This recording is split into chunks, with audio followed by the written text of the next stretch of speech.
कहानी शुरू होती है बिलासपुर से। बिलासपुर में शंकराचार्य ग्रुप ऑफ कॉलेज एक है और उस कॉलेज के जो डायरेक्टर हैं उनका नाम अभिषेक मिश्रा। अभिषेक मिश्रा इस कॉलेज के डायरेक्टर थे और इनके जो कॉलेज था अच्छा खासा उसका असर, उसका रसूख। तो जब ये डायरेक्टर थे इन्हीं की कॉलेज में एक महिला कर्मचारी थी और वो वहीं पे काम करती थी जिसका नाम था किमसी जैन।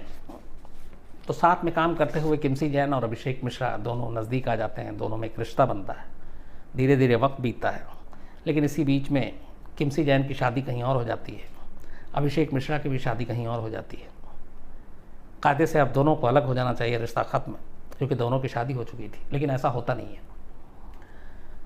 शादी के कुछ वक्त बाद भी जो अभिषेक मिश्रा है वो लगातार किमसी जैन के संपर्क में, और किमसी जैन से वैसे ही वो उस तरीके से ही बातचीत करना और बिहेव करने के लिए वो कहता रहता है जैसे दोनों की शादी से पहले था। लेकिन वक्त बदलने के साथ किमसी जैन थोड़ा अभिषेक मिश्रा के साथ दूरी बनाकर रखना चाह रही थी, लेकिन अभिषेक इसके लिए तैयार नहीं था। इन चीज़ों को लेके वो काफ़ी दोनों में बात भी हुई, कई बार झगड़ा भी हुआ। फिर एक वक्त ऐसा आया जब किमसी जैन ने ये बात, इसमें दो वर्जन है, अपने जो पति है उसकी जिससे शादी हुई थी उसको बताया कि ऐसे ऐसे अभिषेक मिश्रा जो है वो पुराने रिश्तों को मतलब कायम रखने के लिए उसके ऊपर दबाव डाल रहा है। और साथ ही कुछ दूसरा वर्जन ये भी है कि किमसी जैन और अभिषेक मिश्रा के कुछ कॉल डिटेल, कुछ वीडियोस मोबाइल में किमसी जैन के हस्बैंड जिनका नाम था विकास जैन देख लिया था, तो उसको लेके भी वो गुस्से में। तो ये सारी चीज़ें एक साथ चल रही थी। इस बीच में किमसी जैन को भी पता चल गया था कि उसके पति को सब कुछ मालूम है, और फिर उसने सारी चीज़ें बताई कि वो अभिषेक मिश्रा किस तरीके से परेशान कर रहा है। तो इन सब को सोच जब सारी चीज़ें हुई तो उसके बाद इन लोगों ने कहा कि कुछ करते हैं। इसी बीच में फिर बात 9 नवंबर 2015 की है, 9 नवंबर 2015। किमसी अभिषेक मिश्रा को फ़ोन करती है और उसे मिलने के लिए बुलाती है। स्मृति नगर वहाँ पे एक इलाका है, वहाँ पे वो एक जो घर था इसका किमसी जैन का, वहाँ पे अभिषेक मिश्रा को बुलाती है। अभिषेक मिश्रा फ़ोन आने के बाद बिना अपने घर में कुछ बताए निकल पड़ता है। उसी दिन वो दिल्ली से लौटा था और अभिषेक मिश्रा सीधे किमसी जैन के घर पे पहुँचता है। इसके बाद अभिषेक मिश्रा गायब हो जाता है, उसका कोई सुराग नहीं मिलता। हालांकि रात भर कई बार ऐसा हुआ कि अभिषेक मिश्रा के फ़ोन से उसके घर पे व्हाट्सअप उसके फादर, उसकी वाइफ, इन सबको मैसेज आ रहा है कि मैं यहाँ हूँ, मैं लेट हो जाऊँगा, मैं नहीं आ पाऊँगा। तो घर वालों की इतनी फिक्र और इतनी चिंता नहीं होती है। लेकिन देर रात के बाद अचानक मोबाइल भी स्विच ऑफ हो जाता है और वो लौटता नहीं है। तब तक कई मैसेज ऐसे थे कि घर वालों ने कुछ ज़्यादा उसमें सोचा नहीं, उन्हें लगा कि शायद रात ना आए। इस बीच सुबह हो जाती है, लेकिन सुबह रात से ही मोबाइल बंद था, घर वालों को फिक्र होती है। और इसी के बाद जो अभिषेक के पिता थे IP मिश्रा, ये गंगा जली एजुकेशन सोसाइटी के भी अध्यक्ष हैं और ये पूरे शंकराचार्य ग्रुप ऑफ कॉलेज के मालिक एक तरह से, और डायरेक्टर उनका बेटा अभिषेक। तो जब अगले दिन भी वो नहीं पहुंचता है, 10 नवंबर की बात है 2015 की, तब अभिषेक के पिता जो हैं वो, उनकी जान पहचान थी चूँकि शहर के बड़े लोग, अमीर लोग, अच्छे घराने से। तो उस वक्त IG थे वहाँ पे Pradeep Gupta, inspector general of police. तो अभिषेक के फादर जो है वो IG को फ़ोन करते हैं और बताते हैं कि ऐसी ऐसी बात है और उनका बेटा जो है मिसिंग है। अब शहर के कितने बड़े ख़ानदान का एक बेटा गायब हो तो पुलिस के लिए भी चिंता की बात थी। पुलिस की टीम फ़ौरन पहले तो मिसिंग की रिपोर्ट दर्ज करती है और उसके बाद तलाश शुरू कर देती है। सारी चीज़ें इस वक्त कवायद चल रही थी पर कोई सुराग नहीं मिलता। मोबाइल भी जो है आखिरी बार जो लोकेशन था उस लोकेशन के बाद जाने के बाद कुछ पता नहीं चल रहा था। हाँ, उस लोकेशन के ज़रिए पुलिस की टीम जब पहुंची तो वो एक टोल नाका आता था जहाँ पे गाड़ी गुजरी थी। उस CCTV कैमरे में वो गाड़ी स्कोडा का कार थी अभिषेक की, उस स्कोडा कार को नज़र भी आती है। उस गाड़ी में एक महिला बैठी हुई दिखाई देती है, लेकिन तस्वीर बहुत साफ़ नहीं थी कि वो लोग कौन थे, क्या थे। तो वो उससे कोई बहुत ज़्यादा फ़ायदा नहीं होता, लेकिन ये पता चलता कि इस टोल नाके से रात को गाड़ी गुजरी थी। पुलिस की तलाश जारी रहती है। इस बीच पुलिस उम्मीद करती है कि अगर शायद किडनैपिंग हुई है, क्योंकि अमीर लड़का है, तो रैंसम के लिए कॉल आएगा, लेकिन रैंसम के लिए भी कोई कॉल नहीं आता। और ये सारी चीज़ें चल रही होती हैं कि फिर इसी दौरान में पुलिस को खबर मिलती है, चूँकि नंबर फ्लैश था, कि जो छत्तीसगढ़ की राजधानी रायपुर है, रायपुर एयरपोर्ट से पहले स्कोडा गाड़ी जो है वो लावारिस हालत में खड़ी मिलती है। कोई पुलिस को इन्फॉर्म करता है, पुलिस को उस गाड़ी की तलाश थी, अभिषेक की तलाश थी, तो अब पुलिस को गाड़ी तो मिल जाती है लेकिन अभिषेक का कोई सुराग नहीं मिलता, गाड़ी में ऐसे कोई प्रूफ नहीं मिलता जिससे अभिषेक का पता चले। तो पुलिस मान के चलती है कि शायद अभिषेक किडनैप हो गया। लेकिन वक्त बीतता जा रहा है, रैंसम कॉल भी नहीं मिल आ रहा है, तो पुलिस को डाउट ये भी होता कि कहीं मार ना दिया गया हो। पुलिस ने सारी जानकारी जुटानी शुरू की, उस पूरे इलाके के मोबाइल को भी खंगालना शुरू किया, लेकिन कोई कामयाबी हाथ नहीं मिली। बहुत सारे ऐसे नंबर मिले जिनके ऊपर शक गया, लेकिन वो नंबर फिर पता चला कि अपनों का है, कुलीग का है, कर्मचारियों का है। धीरे धीरे वक्त बीत रहा था, इधर पुलिस के ऊपर प्रेशर था क्योंकि मामला एक अमीर घराने का था और वो गायब था लड़का, तो इसलिए पुलिस के ऊपर ये था कि आप इसको जल्द से जल्द इस केस को सॉल्व करो। लेकिन तमाम कोशिश के बावजूद पुलिस को कोई कामयाबी नहीं मिल रही थी। इसी दौरान में कुछ दिन बीतने के बाद अचानक एक कॉल आता है अभिषेक के घर में, और कॉल करने वाला जो पहली लाइन कहता है वो कहता है लाल सलाम, और लाल सलाम कहने के बाद वो कहता है कि अभिषेक हमारे कब्जे में और इतने इतने करोड़ रुपए चाहिए। वो बिहार का पता बताता है। अब इसके बाद फिर फ़ोन आता, फिर लाल सलाम, एक छत्तीसगढ़ का ही वही उनमें से कोई बात करता है, तो फ़ौरन घर वाले पुलिस को खबर देते हैं, फ़ोन भी टैप था। तो अब अचानक ये लगता है कि शायद अभिषेक मिश्रा को नक्सल जो है उन्होंने किडनैप कर लिया पैसों के लिए।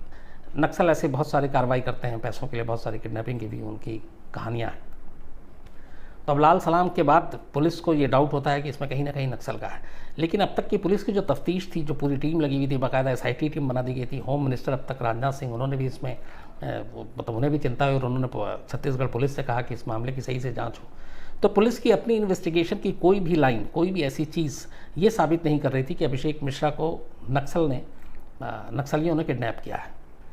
ये फ़ोन जो है लेकिन ये गुमराह कर रहा था, पर पुलिस को ये भी लगा कि शायद ये फ़ोन गुमराह करने के लिए ही किया गया, क्योंकि नक्सलियों की तरफ से किए गए किडनैपिंग के जो बाकी फ़ोन कॉल आते थे जब जब घर में, ऐसे पुराने जो केसेस थे, पुलिस ने उन सारे केसेस को जब पढ़ना शुरू किया, उनके आईओ से बात करनी शुरू की, तो पता चला कि आमतौर पर किडनैपिंग के केस में कोई भी इस तरीके से डायरेक्टली लाल सलाम कहकर बातें नहीं करता है।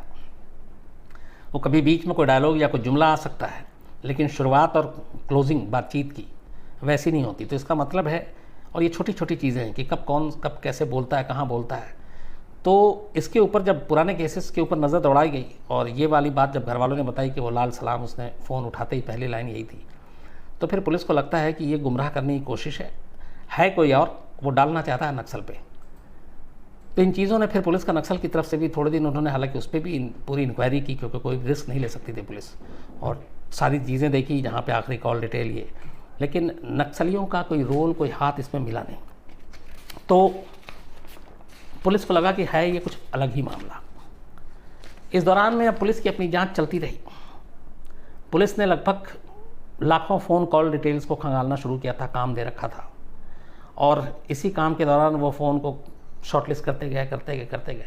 आखिर में करीब 1800 टेलीफोन कॉल ऐसे थे जिनको पुलिस ने ज़ीरो इन किया, और उन्होंने 1800 कॉल के बारे में छोटी छोटी जानकारी इकट्ठी की। और उन्हीं फ़ोन कॉल की जानकारी के दौरान पुलिस को एक नंबर मिला। वो नंबर था किमसी जैन का, जो अभिषेक मिश्रा के कॉलेज में एम्प्लॉय थी उसी की। तो जब किमसी जैन का मिला तो फिर पुलिस ने किमसी जैन के ऊपर फोकस किया। फिर कॉलेज से पता चला तो कुछ लोगों ने बताया कि हाँ, वो बहुत ही, दोनों में कभी रिश्ते थे, अच्छे नज़दीकियाँ थी। लेकिन किमसी जैन के मोबाइल नंबर के पाने के बावजूद, ज़ीरो इन करने के बावजूद, और ये पता होने के बावजूद कि अभिषेक मिश्रा के साथ उसकी पुरानी दोस्ती थी, पुलिस को कोई ऐसा क्लू, कोई ऐसा सबूत, ऐसी कोई चीज़ नहीं मिली जो ये साबित करती हो कि अभिषेक मिश्रा की गुमशुदगी में किमसी का हाथ है। क्योंकि उस दिन के सारे उसके कॉल डिटेल, उसका लोकेशन, पुलिस ने सब कुछ देखा, तो जहाँ पे आखिरी लोकेशन दिखा रहा था अभिषेक का, वहाँ पे किमसी जैन के मोबाइल का लोकेशन नहीं था, वो अपने स्मृति नगर के घर में ही उसका लोकेशन था। तो ये चीज़ क्लियर हो गया कि आखिरी बार जब अभिषेक जहाँ भी था वहाँ वो उसके साथ नहीं थी। अब पुलिस यहाँ पे आकर फिर रुक गई। अब आगे की जांच कैसे बढ़ाई जाए। सारे जो ऐसे सस्पेक्ट थे उसमें कोई ना कोई ऐसी कमियाँ आ जाती थी जिनके ऊपर पूरी तरह से डाउट नहीं हो पाता था। तो उन्हीं जो शॉर्ट लिस्ट हुए तो उसमें बहुत सारे अपने लोग भी थे, रिश्तेदार भी थे, राइवल भी थे, किमसी जैन भी थी, लेकिन इससे जांच आगे नहीं बढ़ पाई। तभी किमसी जैन, अब चूंकि हर फ़ोन से एक दूसरा कनेक्शन, एक रिश्ता बनता जा रहा है, एक नंबर मिला तो उसके साथ दूसरा नंबर कौन सा हो सकता है, क्या हो सकता है। तो उसी वक्त इन सारी बातचीत के दौरान, और मैंने आपको बताया था कि जैसे वो फिल्म जो आईजी है और वो लोग लगातार फिल्म देख रहे थे, ये भी कि कहीं कोई ऐसी चीज़ छूट रही हो, कोई क्लू छूट रहा हो। तो कहानी बेशक थोड़ी सी अलग हो, लेकिन उन्हें लगा कि स्पेशल 26 में भी छोटी छोटी ऐसी बातें थीं, यस दृश्यम में ऐसी बातें थीं। तो वहीं से उनको थोड़ा सा फिर आइडिया मिला और उन्हें लगा कि चलो ठीक है, इतनी सारी मेहनत कर ली, कुछ नहीं मिला, तो एक अगर किमसी जैन पे फोकस आकर कर है तो किमसी जैन ना सही, उसका लोकेशन ना सही, उसके फैमिली को चेक करते हैं। ये तरीका काम कर गया। पुलिस ने किमसी जैन के फिर मोबाइल को तो ऑलरेडी सारा ले रखा था। अब किमसी जैन के मोबाइल के ज़रिए उसके हस्बैंड विकास जैन का मोबाइल का नंबर अब पुलिस के पास। अब विकास जैन के नंबर को पुलिस ने खंगालना शुरू किया। ख़ास तौर पर 9 नवंबर 2015 जिस दिन अभिषेक मिश्रा गायब हुआ, उस दिन उसका क्या लोकेशन था, उस दिन क्या बात हुई। तो विकास जैन और अभिषेक मिश्रा के फ़ोन पे कभी कोई बात नहीं हुई, कोई दोनों ने एक दूसरे का नंबर का आदान प्रदान नहीं किया, एक दूसरे को कॉल नहीं किया। लेकिन जांच में हैरत अंगेज़ तौर पर जो एक चीज़ सामने आई वो ये कि 9 नवंबर की शाम को स्मृति नगर से लेकर जो आखिरी लोकेशन था अभिषेक का, उन सारे लोकेशन पे विकास जैन का भी मोबाइल का लोकेशन सेम था। वो जिन जिन रास्तों से जितने जितने बजे गुजरा वो सेम था। जो रायपुर एयरपोर्ट के पास गाड़ी स्कॉडा खाली मिली लावारिस हालत में, उस जगह पर भी उस टावर से इसके पति का लोकेशन सेम था। तो इस चीज़ ने पुलिस को हैरान कर दिया और इसी के बाद लगा कि इन दोनों का अगर लोकेशन सेम है तो इसका मतलब है दोनों साथ थे। ये बात है 22 दिसंबर 2015 की। 9 नवंबर को अभिषेक मिश्रा गायब हुआ था, लगभग 44 दिन बीत गए थे।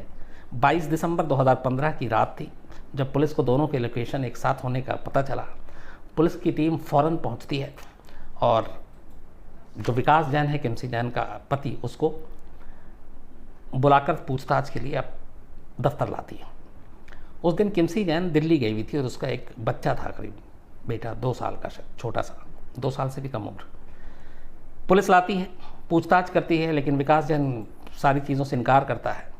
लेकिन फिर पुलिस जब सारे टेक्निकल एविडेंस सारी दिखाती है, उससे उसकी मौजूदगी उन जगहों पे पूछती है जहाँ जहाँ पे अभिषेक का था, और उससे वो बच नहीं सकता था। फिर जाहिर सी बात है, थोड़ी बहुत जिस केस को सॉल्व करने के लिए इतना प्रेशर हो, होम मिनिस्टर तक का प्रेशर हो, तो पुलिस भी वहाँ पे सामने वाले को प्रेशर ज़रूर देती है। तो आखिर में ये काम करा और विकास जैन ने फिर सच बताया और उसने पूरी कहानी सुनाई। कहानी यही थी, जिसका पहला पार्ट ये था कि अभिषेक मिश्रा और उसकी वाइफ किमसी जैन जब कॉलेज में थी, दोनों की शादी नहीं हुई थी, दोनों में दोस्ती थी, नज़दीकियाँ थी, पर इन दोनों ने शादी नहीं की। फिर दोनों की अलग अलग शादी हो गई। उसके बावजूद अभिषेक मिश्रा जो है किमसी के साथ अपने रिश्ते को बनाए रखना चाहता था। किमसी के पति को ये बात पता चल गई, उसने कुछ कॉल डिटेल और बाकी चीज़ें देखी, उसे भी गुस्सा आया। लेकिन फिर किमसी ने बताया उसे कि मैं उसके साथ अब पुरानी चीज़ों से निकलना चाहती हूँ, लेकिन वो मुझे पीछा कर रहा है, वो मुझे ब्लैकमेल कर रहा है। तो फिर इसने प्लान बनाया कि क्यों ना उसको रास्ते से हटा दें। इसी के बाद किमसी के जो अपने सगे चाचा हैं, उस चाचा को साथ लिया इसने। उनका नाम है अजीत जैन। अजीत जैन और विकास जैन और किमसी, इन तीनों ने फिर मिल के ही एक साथ ये प्लान किया कि इसको रास्ते से हटाना ज़रूरी है। और इसी के बाद 9 नवंबर 2015 को किमसी जैन के कहने पर और इन तीनों की सहमति से इसने अभिषेक को फ़ोन किया, स्मृति इलाके के जो वो घर है वहाँ पे बुलाया। घर आने के बाद जैसे ही वो आया तो विकास और अजीत ने वज़नी चीज़ से उसके सर पे वार किया उसी वक्त 9 नवंबर की ही रात को। और उसके बाद वो सर पकड़ के जब गिर गया नीचे, इसके बाद उन्होंने तेज़धार हथियार से उसके ऊपर बहुत वार किया, तब तक जब तक कि उसकी मौत नहीं हो गई। और उसके बाद लाश को घर में छोड़ा और फिर ये लोग उसकी गाड़ी स्कॉटा जो कार थी वो लेकर चुके आया था, तो कार एक सबूत था। फिर ये कार में बैठते हैं और कार को लेकर आपके इस भिलाई से दूर ले जाकर इसे रायपुर एयरपोर्ट के करीब छोड़ देते हैं। पीछे पीछे जो है इनका चाचा जो है अजीत, वो बाइक पे था। गाड़ी को एक सुनसान जगह पे छोड़ते हैं, फिर ये दो उतरते हैं गाड़ी से और बाइक पे बैठकर वापस घर आ जाते हैं। और घर आने के बाद फिर अपने गार्डन में ये करीब 8 फीट गहरा गड्ढा खोदते हैं और गड्ढा खोदने के बाद एक पॉलीथीन में पूरी इसकी लाश को पैक करते हैं और उस लाश को उस गड्ढे में दफना देते हैं। और गड्ढे के ऊपर फिर जो किमसी जैन थी वो बाकायदा गोभी के फूल के पौधे लगाती है ताकि किसी को शक ना हो। वो गार्डन में दूसरी जगह था, वहाँ से जड़ के साथ उखाड़ उखाड़ कर वो उन जगहों पर शिफ्ट करती है, कुछ नए लगाती है, और इसके बाद फिर तीनों खामोश हो जाते हैं। पुलिस जांच करती रहती है। बाद में ये केस शायद एक ब्लाइंड मर्डर था, लेकिन इसमें गलती जो सिर्फ हुई थी, कातिल जो पकड़ाया जिसकी वजह से, वो ये थी कि कत्ल के बाद जब अभिषेक की गाड़ी में ये रायपुर जा रहा था, किमसी जैन का पति भी जो जब वहाँ पे जा रहा था, तो इसने अभिषेक के मोबाइल फ़ोन को अपने पास रख लिया और उस मोबाइल फ़ोन को ऑन रखा, और रास्ते में उस मोबाइल फ़ोन से लगातार वो व्हाट्सअप और SMS करता रहा अभिषेक के घर वालों को, ताकि ये लगे कि ये अभिषेक कर रहा है कि मैं अभी यहाँ हूँ, मैं लेट हो जाऊँगा। तो उससे ये हुआ कि उनके घर वालों को रात में पैनिक नहीं हुए, पुलिस के पास नहीं गए, और इससे लोकेशन भी बदल गया कि आखिरी बार, चूँकि अभिषेक का मोबाइल है, कार में है, कार मूव कर रहा है और वहाँ से रायपुर निकल चुका है, तो ये बता रहा है कि आखिरी लोकेशन रायपुर के पास है। यहाँ तक तो प्लानिंग सही थी, बस इसमें एक गलती ये हो गई कि किमसी जैन के पति ने मोबाइल तो ले लिया और ऑन भी रखा, SMS भी कर दिया, पर उसके साथ साथ वो अपना मोबाइल भी उस कार में लेकर बैठ गया और उसका मोबाइल भी ऑन था, और उस मोबाइल पे कुछ कॉल भी आए जो जाहिर सी बात है घर से आए, और उसके मोबाइल का लोकेशन और अभिषेक मिश्रा के मोबाइल का लोकेशन मैच कर गया, और इस एक गलती ने उसका सारा बहाना फोड़ दिया। बाद में उसके चाचा को भी गिरफ्तार किया जाता है। फिर दिल्ली टीम एक आती है छत्तीसगढ़ की, दिल्ली से किमसी जैन को गिरफ्तार करके ले जाया जाता है। जब वो कोर्ट में पेश हुई और पुलिस स्टेशन में गई थी, तब उसके गोद में बच्चा भी था, उसका छोटा सा मासूम सा। तीनों को अभिषेक मिश्रा की किडनैपिंग और कत्ल के जुर्म में पुलिस चार्जशीट करती है। मामला ट्रायल कोर्ट में है, अभी फैसला आया नहीं है, या इसमें जो मेन डेवलपमेंट है एक बार और उसको मैं अपडेट ले लूँगा और आप तक पहुँचाऊँगा। तो ये थी पूरी कहानी, जिसमें एक कॉल ने राज खोला और एक गलती ने राज खोला।